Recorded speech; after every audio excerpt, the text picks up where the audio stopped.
Pertama, Kamarudin Simanjuntak, betul. Laporan diterima, Pak. Laporan sudah diterima. Pertama, legal standing kami dulu, surat kuasa ya. Ini surat kuasanya. Jadi kami ada penerima kuasa. Saya selaku koordinator Kamarudin Simanjuntak. Ada rekan Johnson, ada rekan Martin, rekan Febri, rekan Nelson, Dr. Nelson, ada kemudian rekan Eka Prasetya, rekan Morris dan sebagainya. Nah, itulah tim untuk membela atau kuasa daripada keluarga almarhum Brigadir Nopriansa Joshua Huta Barat. Nah, yang menandatangani surat kuasa ini yaitu Pak Samuel Huta Barat bersama istrinya Rosti Simanjuntak ini ya. Oke. Kemudian laporan kita telah diterima. Nanti dulu Pak, tanggung Pak. Baik, laporan kita telah diterima, yaitu laporan tentang dugaan tindak pidana pembunuhan terencana. Bang, bukunya ada lagi agak bawah. Pembunuhan terencana sebagaimana dimaksud pasal 340 KUH pidana. Kemudian junto pembunuhan sebagai maksud pasal 338 KUH pidana, junto penganiayaan yang menyebabkan matinya orang lain sebagaimana dimaksud oleh pasal 351 ayat 3, yaitu tentang penganiayaan berat. Nah, gitu. Itu 3 pasal sudah diterima ya. Kemudian barang buktinya adalah surat permohonan visum et repertum dari Kapolres Jakarta Selatan. Ini dia ya, pada tanggal 8 Juli 2022, di mana di situ dijelaskan ditemukan mayat seorang laki-laki pukul 17.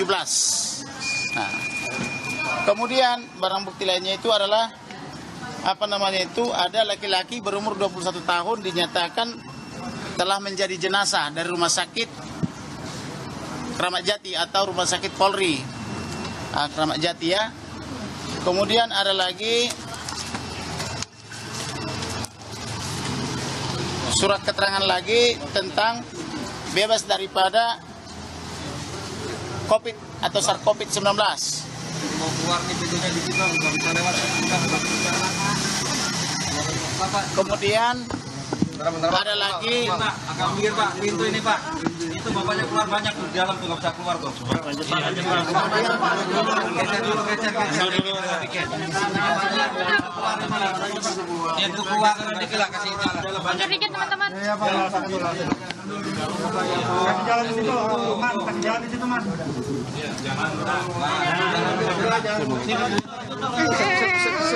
Wabarakatuh.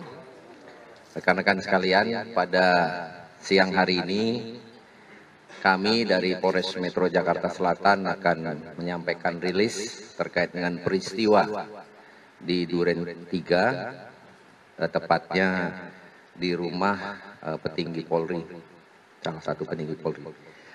Jadi kejadian pada hari Jumat sekira pukul 17.00. Jadi pada saat itu kami Polres Metro Jakarta Selatan mendapat laporan dari masyarakat. Masyarakat yang melapor adalah kebetulan pejabat Polri, yaitu Bapak Kadif Propam, tentang adanya kejadian di rumah beliau.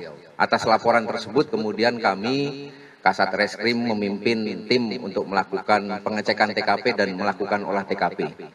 Setelah itu prosedur biasa kami dilaporin oleh Kasat Reskrim dan kemudian kami juga melakukan pengecekan ke TKP dan memimpin mengawasi para penyidik melakukan olah TKP di sana. Jadi prosedur ini memang sama normal seperti peristiwa lain, bukan karena Pak Kadif Propam yang melapor, tapi semua masyarakat kita anggap sama, ada asas equality before the law.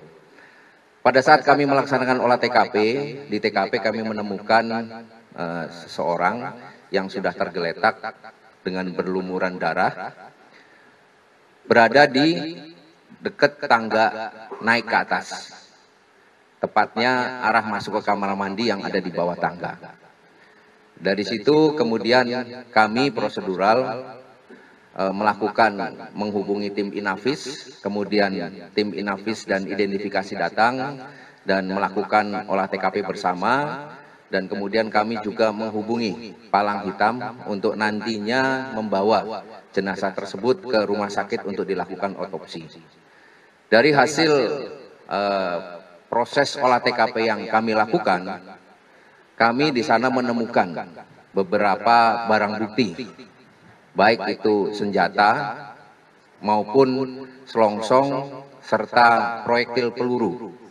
Dari apa yang kami lakukan, maka kami melihat bahwa di tempat tersebut diduga terjadi peristiwa pidana, sehingga kemudian kami melakukan proses olah TKP secara teliti, di mana kami melihat bahwa proses ini dari saksi yang pertama kali melihat peristiwa tersebut, saksi R yang sudah kami lakukan pemeriksaan saat ini, melihat bahwa pada saat itu Brigadir J itu melakukan penembakan terlebih dahulu ke arah Barada RE. Dari situlah kemudian kami melakukan pendalaman dan didapat suatu hasil pemeriksaan yang kami lakukan bahwa pada saat itu Brigadir J itu masuk ke kamar pribadi yang saat itu ada Ibu Kadif Propam. Perlu rekan-rekan ketahui bahwa rumah tersebut adalah rumah singgah. Jadi selama pandemi, rumah tersebut dipakai oleh keluarga tersebut untuk melakukan isolasi mandiri apabila ada anggota keluarganya yang baru saja pulang dari luar kota, melakukan tes PCR, kemudian sambil menunggu hasil PCR keluar, maka akan melakukan isolasi di rumah tersebut. Sehingga rumah tersebut adalah rumah persinggahan. Sebenarnya rumah aslinya sendiri kurang lebih 1 km dari rumah tersebut. Setelah berada di kamar sambil menunggu karena lelah mungkin pulang dari luar kota, Ibu sempat tertidur. Nah, pada saat itu tidak diketahui oleh orang lain, tiba-tiba Brigadir J masuk dan kemudian melakukan pelecehan terhadap Ibu. Ibu sempat teriak dan kemudian sempat minta tolong ya kepada personel lain yang memang berada di rumah tersebut. Jadi Ibu teriak minta tolong kepada saudara RE dan saudara R. Berapa kali minta tolong, dan teriakan ini rupanya membuat saudara J mungkin panik, sehingga pada saat itu juga mendengar ada suara langkah yang turun dari kebetulan saudara RE berada di lantai 2 rumah tersebut bersama dengan saksi K. Dari situ kemudian saudara RE, karena berada tangganya itu letter L, ya, baru separuh tangga, kemudian melihat saudara J keluar dari kamar tersebut, menanyakan ada apa. Bukan dijawab, tapi dilakukan dengan penembakan. Pada saat itu tembakan yang dikeluarkan atau dilakukan oleh saudara J tidak mengenai saudara RE, hanya mengenai tembok. Sehingga saudara RE berlindung di balik tangga yang arah naiknya. Kemudian karena saudara RE juga dibekali dengan senjata, dia kemudian mengeluarkan senjata yang ada di pinggangnya. Nah, ini kemudian terjadi penembakan, di mana beberapa kali kalau kita lihat dari TKP, kami menemukan adanya bekas tembakan di tembok yang ada di tangga itu sebanyak 7 bekas atau titik tembakan.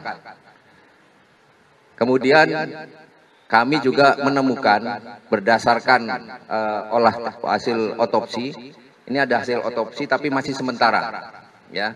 Jadi karena masih sementara tidak akan kami bacakan semua, namun kami sudah mendapatkan dari Rumah Sakit Polri Kramat Jati, di mana dari hasil otopsi tersebut disampaikan bahwa ada 7 luka tembak masuk dan 6 luka tembak keluar.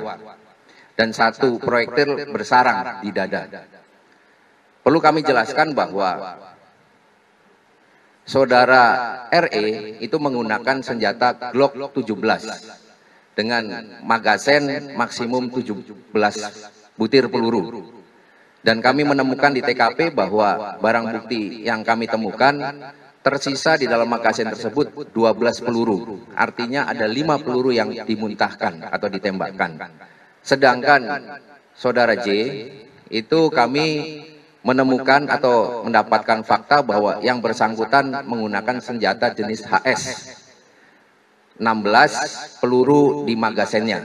Dan kami menemukan tersisa 9 peluru yang ada di magazen. Artinya ada 7 peluru yang ditembakkan. Dan ini sesuai dengan apa yang kami temukan di TKP bahwa di dinding kami menemukan ada 7 titik bekas tembakan yang ada di dinding tembok tersebut.